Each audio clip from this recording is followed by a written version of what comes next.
Shri Harihar charitable and welfare trust के तत्वावधान में आप लोग इष्ट सिद्धि कैसे होगी श्रवण कर रहे हैं। आपने कल श्रवण किया था कि इष्ट सिद्धि प्राप्त करने के लिए अनुष्ठान की आवश्यकता है। जिस देवता को हमें प्रसन्न करना है, जो भी हमारे इष्ट हैं, उन देवताओं को प्रसन्न करने के लिए हमें उसी मंत्र का अनुष्ठान करना चाहिए। कम से कम एक पुरस्चरण करने के बाद मंत्र सिद्ध होगा और मंत्र सिद्ध होने के बाद फिर आपका उस मंत्र से सब कार्य संपन्न होता चला जाएगा। इसलिए अनुष्ठान की आवश्यकता है। अब सवाल आता है, अनुष्ठान कौन करे? अनुष्ठान कौन करे जो हमें उसका तत्काल फल मिल जाए? तो इसमें कह दें कि मनुष्य को अनुष्ठान तो स्वयं ही करना चाहिए। स्वयं ही जो आप अपने नियमों का पालन करोगे, क्योंकि आपकी जितनी अनुष्ठान में श्रद्धा होगी उतना ही आपको लाभ मिलेगा। बिना श्रद्धा के कोई लाभ नहीं मिलेगा। श्रद्धा और तत्परता और विधि विधान के अनुसार, नियम संयम के अनुसार आपको अनुष्ठान करना है। इसलिए बताया कि स्वयं ही अनुष्ठान को करना चाहिए। और यह तो सर्वोत्तम कल्प है, ये तो सबसे उत्तम उपाय है। अब सवाल आता है, स्वयं अनुष्ठान नहीं कर सकते तो फिर क्या करें?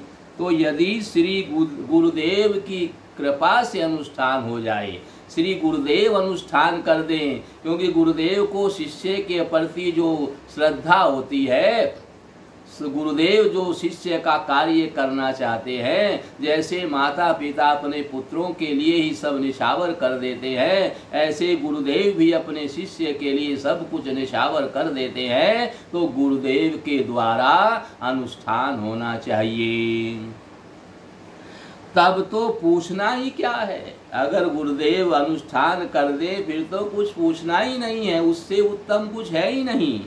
हम अनुष्ठान न कर सकते हों, परोपकारी प्रेमी शास्त्रवेत्ता सदाचारी ब्राह्मण के द्वारा अनुष्ठान करना चाहिए। फिर कोई सदाचारी ब्रह्मवेत्ता सत्यवादी कोई ब्राह्मण है, उसके द्वारा अनुष्ठान करना चाहिए, जो केवल धन के लोभ से नहीं, आपका कार्य संपन्न हो जाए उस उद्देश्य से अनुष्ठान को करे। तो उसमें आपको धन की आवश्यकता पड़ेगी, ब्राह्मण को धन देना पड़ेगा, क्योंकि ब्राह्मण प्रसन्न नहीं हुआ तो अनुष्ठान आपका संपन्न नहीं होगा। अब उसमें आपको धन की आवश्यकता पड़ेगी। स्वयं अनुष्ठान करें तो धन की आवश्यकता नहीं पड़ेगी, क्योंकि ब्राह्मण तो गृहस्थी है, घर परिवार चलाना है, सेवा के कार्य चलाने हैं, उनको धन नहीं मिलेगा। आपके अनुष्ठान में बैठे रहेंगे तो मन नहीं लगेगा। अब उसमें आपको धन की आवश्यकता होगी और आप सदाचारी किसी ब्राह्मण के द्वारा अनुष्ठान करा सकते हैं।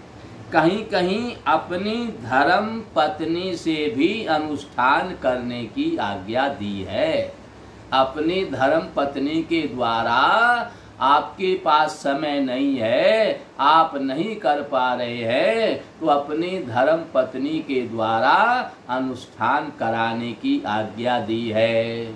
लेकिन उसमें बीच में विघ्न आ सकता है। पत्नी रजस्वला होगी तो अनुष्ठान रुक जाएगा। इसलिए उस हिसाब से अनुष्ठान करना है कि बीच में रजस्वला न हो और अनुष्ठान में बाधा न आए। बस इस कारण से स्त्री से अनुष्ठान नहीं कराते। लेकिन उस बीच में आप अनुष्ठान आपका संपन्न पत्नी कर दे तो उसको पत्नी के द्वारा भी अनुष्ठान कराने की आज्ञा दी है। ऐसे प्रसंग में पत्नी पुत्रवती होनी चाहिए। जो पुत्रवती है वही अनुष्ठान कर सकती है। इसलिए जो पुत्रवती है पत्नी, उसके द्वारा भी आप अनुष्ठान करा सकते हैं। पत्नी की सतत अनुष्ठान, यानी पत्नी भी लगातार अनुष्ठान नहीं कर सकती, बीच में बाधा आती है, इसलिए उस समय के अनुसार करना है कि बीच में रजस्वला न हो जाए। स्त्रियों को अनुष्ठान करने की उतनी ही दिनों की को आयोजित करना चाहिए, उतने ही दिनों के लिए स्त्री को अनुष्ठान आयोजित करना चाहिए जितने दिन उसका हाथ स्वच्छ रहे, बिल्कुल शुद्ध रहे। अब कहते हैं स्थान कहाँ अनुष्ठान करना चाहिए, कैसा स्थान होना चाहिए। तो अनुष्ठान के लिए ऐसी जगह पसंद करो कि जहाँ तुम्हारा मन मंत्र में लग जाए, जहाँ किसी प्रकार की कोई विघ्न बाधा न हो, और मंत्र के अर्थ में तल्लीन होकर, यानी जिस कामना से आप मंत्र जाप कर रहे हैं वो अर्थ तो आपको पता ही है किस कामना से आप कर रहे हैं, तो उस कामना में तल्लीन होकर कि मेरी ये कामना पूरी हो जाए, और जहाँ बैठकर जप करने से चित्त की गलानी मिट जाए, चित्त के अंदर कोई गलानी न आए और प्रसन्नता बढ़ती चली जाए, अनुष्ठान के लिए ऐसा स्थान सर्वश्रेष्ठ माना गया है। और श्री गुरु गीता में निर्देश दिया गया है कि जपानुष्ठान के लिए किसी सागर के तट पर करें या किसी नदी के तट पर जाकर करें, अथवा किसी तीर्थ में जाकर के करें, अथवा शिवालय में जाकर के करें, अथवा विष्णु के मंदिर में जाकर के करें, देवी के मंदिर में जाकर के करें, और अन्य शुभ स्थान, देवालय, गौशाला और भी बड़े बड़े पवित्र स्थान हैं। वट वृक्ष के नीचे बैठकर के भी आप अनुष्ठान कर सकते हैं। बिल्वपत्र और आंवले के वृक्ष के नीचे बैठकर के भी आप अनुष्ठान करते हैं। आम के वृक्ष के नीचे बैठकर अनुष्ठान करने से और भी ज्यादा लाभ मिलता है। तो आम्र वृक्ष के नीचे बैठ कर के भी आप अनुष्ठान कर सकते हैं। किसी मठ अथवा आश्रम में जाकर के आप मंत्र जाप कर सकते हैं, ये अनुष्ठान कर सकते हैं। तुलसी के पास बैठ कर के भी आप ये अनुष्ठान कर सकते हैं। यानी कोई भी पवित्र निर्मल स्थान हो वहाँ जाकर के आप अनुष्ठान करें। शमशान में करें, बिल वृक्ष के नीचे करें, वट वृक्ष के नीचे करें, कनक वृक्ष के नीचे करें, आम वृक्ष के नीचे करने से जल्दी लाभ होता है। और घर में भी यदि स्थान एकांत में आपको मिल रहा है स्वच्छ और एकांत स्थान मिल रहा है जिसमें कोई बाधा नहीं आए, तो आप घर में भी पवित्रता से अनुष्ठान को कर सकते हैं।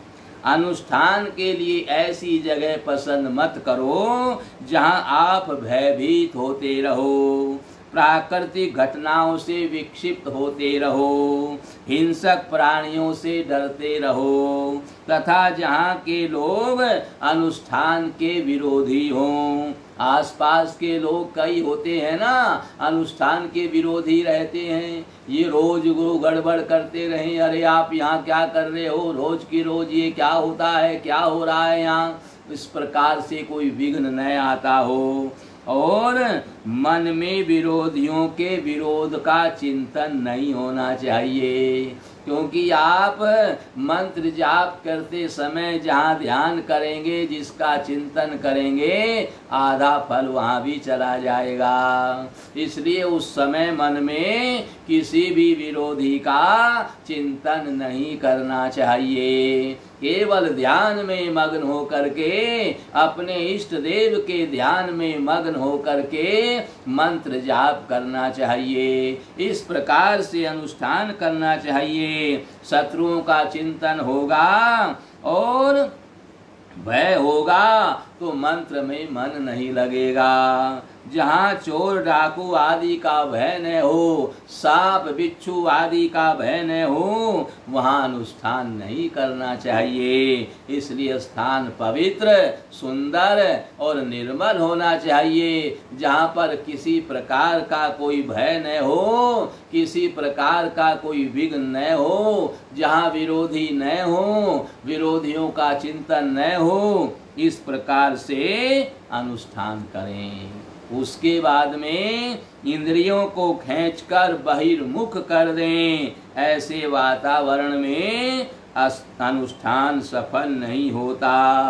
यानी इंद्रियों को संयम रखना है, इंद्रियों को बस में रखना है। इंद्रियां बस में नहीं होंगी तो भी अनुष्ठान संपन्न नहीं होगा। तो सभी इंद्रियों को अपने बस में रखना है। किसी प्रकार की कोई चाह आपके हृदय में नहीं आनी चाहिए। सिनेमा गृह में बैठकर या अपने घर में टीवी रेडियो आदि देखते हुए अनुष्ठान करोगे तो सफलता नहीं मिलेगी। तो अनुष्ठान के लिए सुंदर और दिव्य स्थान होना चाहिए, पवित्र स्थान होना चाहिए, इंद्रियों का संयम होना चाहिए, दूसरी जगह किसी भी बात का चिंतन नहीं होना चाहिए। केवल अपनी जो कामना है, अपनी जो हमने इच्छा रखी है, इष्ट के प्रति वही चिंतन करना चाहिए और अन्यत्र कहीं न जाकर अपने निवास स्थान में भी यदि एकांत मिल रहा है, पवित्रता मिल रही है, विरोधी नहीं है, किसी प्रकार का कोई भय नहीं है, तो अपने निवास स्थान पर भी आप इस अनुष्ठान को कर सकते हैं। वहाँ भी आपके इष्ट देव प्रसन्न हो जाएंगे। धूप दीप अगरबत्ती आदि से स्थान को सुगंधित कर लेना चाहिए और पुष्प आदि जो मन को भाने वाले सुगंधित पुष्प हैं उनको वातावरण में रच करके अनुष्ठान को सुंदर बना लेना चाहिए। और पूरा कमरा न हो तो घर का एक कोना भी जल सकता है। घर के किसी एक कोने में सुंदर धूप दीप अगर सुगंधित पुष्पों से सुगंधित करके उस स्थान को महका करके घर के किसी एक कोने में बैठकर भी आप ये साधना कर सकते हैं, ये मंत्र का अनुष्ठान कर सकते हैं। सूर्य अग्नि गुरु चंद्रमा दीपक जल ब्राह्मण आदि गौओं के सामने बैठकर जप करना उत्तम माना गया है। यह नियम सार्वत्रिक नहीं है। मुख्य बात तो यह है कि जिस स्थान पर बैठ कर के चित्त की गलानी मिटे, चित्त में कोई गलानी न आए, अहंकार शरीर का सारा मिट जाए, हृदय में अहंकार लेश मात्र भी ना रहे और प्रसन्नता बढ़ती चली जाए, आनंद आता चला जाए, तो वह स्थान सर्वश्रेष्ठ है। इस प्रकार से स्थान का चयन करना चाहिए। घर में मंत्र जप करने से जो फल होता है, घर में आप मंत्र जाप कर रहे हैं, घर में मंत्र जाप करने से जो फल होता है उससे 10 गुना गौशाला में करने से होता है। और हाँ, उस गौशाला में गायों के साथ बैल नहीं होना चाहिए। अगर गौशाला में गायों के साथ बैल है तो वहाँ अनुष्ठान नहीं करना चाहिए, वहाँ केवल गायें ही होनी चाहिए। तो गौशाला में उससे यानी घर से 10 गुना ज़्यादा फल मिलता है। यदि वहाँ बैल होगा तो दूसरे के चुंबकत्व में वाइब्रेशन गंदे होते हैं। जंगल में जप करने से घर की अपेक्षा 100 गुना फल मिलता है। जंगल में एकांत स्थान में किसी आश्रम में जाकर के करेंगे, किसी तालाब के किनारे या सरोवर के किनारे या किसी नदी के किनारे, वहाँ जाकर के 1000 गुना फल मिलता है। और जहाँ ज्ञान का सागर लहराया हो, ज्ञान की चर्चा होती हो, जहाँ पर रात दिन सत्संग ही होता रहता हो, जहाँ पहले कोई ज्ञानी पुरुष रहे हों और उस समय भी जब आप अनुष्ठान करें वहाँ पर ज्ञानी पुरुष रह रहे हों, कोई तीर्थ में अनुष्ठान करें, कोई ऐसा आश्रम हो जहाँ पर रात दिन हरि चर्चा होती रहती है और वहाँ आपके अनुष्ठान में कोई विघ्न न होता हो, तो ऐसा स्थान सर्वश्रेष्ठ माना गया है। यदि सद्गुरु के पावन सानिध्य में और जीवित ब्रह्मज्ञानी महापुरुष के मार्गदर्शन में अनुष्ठान करने का सौभाग्य मिल जाए, यानी गुरुदेव के सानिध्य में या कोई ज्ञानी महापुरुष जो जीवित हो वहाँ रह रहा हो और आपके अनुष्ठान से प्रसन्न हो, तो ऐसी जगह में भी अनुष्ठान करने का सौभाग्य मिल जाए तो वहाँ पर तो अनंत गुणा फल आपको मिलता है। वहाँ तो कहने की कोई बात ही नहीं है। ऐसे स्थान पर अनुष्ठान करने से अनंत गुणा फल प्राप्त होता है।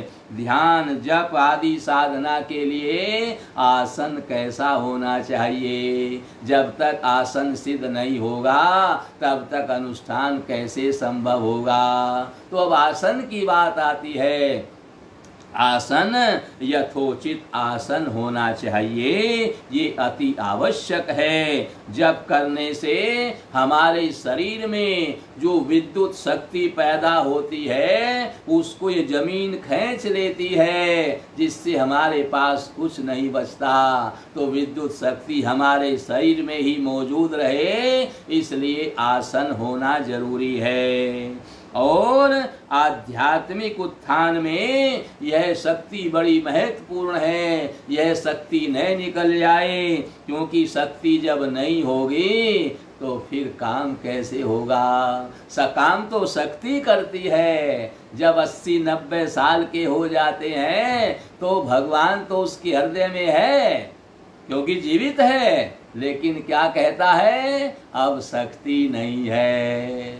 पहले जब जवान थे ये करते थे, वो करते थे, ऐसे दौड़ते थे, वैसे चलते थे, वहाँ गए यहाँ गए, लेकिन अब क्या कहते हैं? बोले बेटा अब शक्ति नहीं है। तो काम तो शक्ति ही करती है, इसलिए शक्ति को अपने अंदर रोकने के लिए आसन का विशेष ध्यान रखना है। और विद्युत शक्ति ही हमारे शरीर में विद्यमान होनी चाहिए। साहस, हिम्मत और निरोगता उसका स्वभाव बन जाता है। जब उसमें शक्ति विद्यमान है तो उसके अंदर साहस भी रहता है, निरोगता भी रहता है, उसके अंदर कोई रोग नहीं आता और हिम्मत बढ़ती चली जाती है। हिम्मत गिर जाए, साहस न हो, शरीर में रोग हो जाए तो फिर अनुष्ठान कैसे करोगे? और जब वो शक्ति आपके शरीर में विद्यमान रहेगी तो न तो रोग आएगा, न आपकी हिम्मत हारेगी और साहस भी कम नहीं होगा। साहस भी बढ़ता जाएगा, हिम्मत भी बढ़ती जाएगी और शरीर में कोई रोग नहीं आएगा। तो आपका अनुष्ठान संपन्न तभी होगा। जिसके शरीर में यह विद्युत शक्ति कम हो जाती है उसको रोग घेर लेते हैं। फिर रात दिन यहाँ दर्द वहाँ दर्द, ये पीड़ा वो पीड़ा, ये हो गया वो हो गया, चक्कर आ रहे हैं, फलाना आ रहा है, बस इसी में उसका समय बर्बाद हो जाता है। इसलिए विद्युत शक्ति हमारे शरीर में विद्यमान रहनी चाहिए। बिना आसन जप करने के लिए बैठने से शरीर में उत्पन्न होने वाली विद्युत शक्ति को ये भूमि यानी ये जमीन खींच लेती है।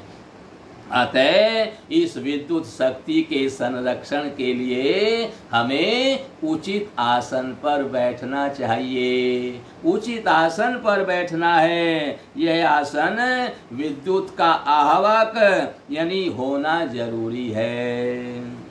जिससे विद्युत शक्ति उससे बाहर गुजर न सके वहीं पर रुक जाए, आसन गर्म हो और मोड़ा हुआ कंबल हो तो ज्यादा अच्छा है। कंबल भी सिंगल नहीं, डबल होना चाहिए, मोड़ा हुआ होना चाहिए। अगर सिंगल है तो मोड़ करके बैठाओ, लेकिन बड़ा हो तभी मोड़ करके आएगा। क्योंकि आप आसन पर बैठे, छोटा सा आसन है, आधे आप आसन पर हैं, आधे जमीन पर हैं, तो भी ये जमीन आपकी विद्युत शक्ति को खींच लेगी। इसलिए आसन बड़ा हो जिस पर आप पूरे आ जाएं, बाहर जरा सा भी न रहें, ऐसा बड़ा आसन हो और कंबल का आसन हो और डबल हो, न दो एक साथ जोड़े हुए हो तो और भी सबसे ज्यादा उत्तम है। और गद्दी पर सादे टाट या प्लास्टिक का टुकड़ा भी चल सकता है। भूमि पर खुले पैर चलने से भी शरीर की विद्युत शक्ति द्वारा खींची जाती है। पहले आपने देखा होगा ना, मंदिरों आदि में भी, घरों में भी सब साधक लोग, ब्राह्मण लोग, माताएं बहनें भी घर में खड़ाऊ रखती थी, खड़ाऊ पर चलती थी। तो लकड़ी की खड़ाऊ विद्युत शक्ति को नीचे जाने नहीं देती है, इसलिए हमें उसकी भी ध्यान रखना चाहिए। अतः साधना में ऐसा वैज्ञानिक अभिगम अपनाकर अपनी शक्ति का संरक्षण एवं संवर्धन करना चाहिए। यह वैज्ञानिक दृष्टि बिंदु श्री गुरु गीता में भी देखा जाता है। भगवान शंकर कहते हैं, भगवान शंकर कहते हैं कि बिना आसन के किए हुए जप नीच कर्म हो जाता है, यानी निष्फल हो जाता है। बिना आसन के हमने जप किया है वो निष्फल हो जाता है। कौन से आसन का क्या प्रभाव होता है, किस हेतु के लिए कैसा आसन उपयुक्त है इत्यादि का वर्णन करते हुए आगे कहते हैं कि कपड़े के आसन पर बैठकर जप करने से दरिद्रता आती है। कपड़े के आसन पर बैठ कर के आप जप करेंगे तो उससे दरिद्रता आती है। पत्थर के आसन पर बैठकर जप करने से रोग आते हैं। भूमि पर बैठकर जप करने से दुख आते हैं। और लकड़ी के आसन पर बैठकर जप करने से आपका अनुष्ठान निष्फल हो जाता है। कुशा और दूर्वा के आसन पर सफेद कंबल बिछा करके उसके ऊपर जप करना चाहिए। नीचे कुशा का आसन हो, उसके ऊपर डबल किया हुआ सफेद कंबल का आसन हो, उस पर जप करना चाहिए।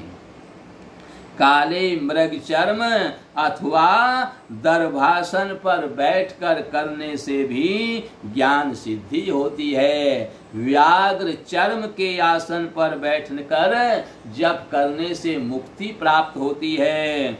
और परंतु कंबल के आसन पर बैठकर जप करने से सर्व सिद्धि प्राप्त होती है। दूसरे के आसन पर बैठकर जप करना भी फलदायी नहीं होता है। किसी दूसरे का आसन नहीं होना चाहिए। साधना के लिए अपना निजी आसन अलग रखें, किसी को ना दें, ना किसी का आसन लें। उसे अन्य लोगों के उपयोग में न लाने दें। अपना आसन, अपनी माला, अपना गुरु मंत्र सुरक्षित रखना चाहिए। सिर पर कपड़ा रखकर किए हुए जप फलते नहीं हैं। आजकल लोग पूजा आदि में सिर पर कपड़ा बांध लेते हैं, पर सिर पर कपड़ा बांध लेने से जप फलदायी नहीं होगा। सिर खुला रहना चाहिए। इस प्रकार से हमें अनुष्ठान करना चाहिए।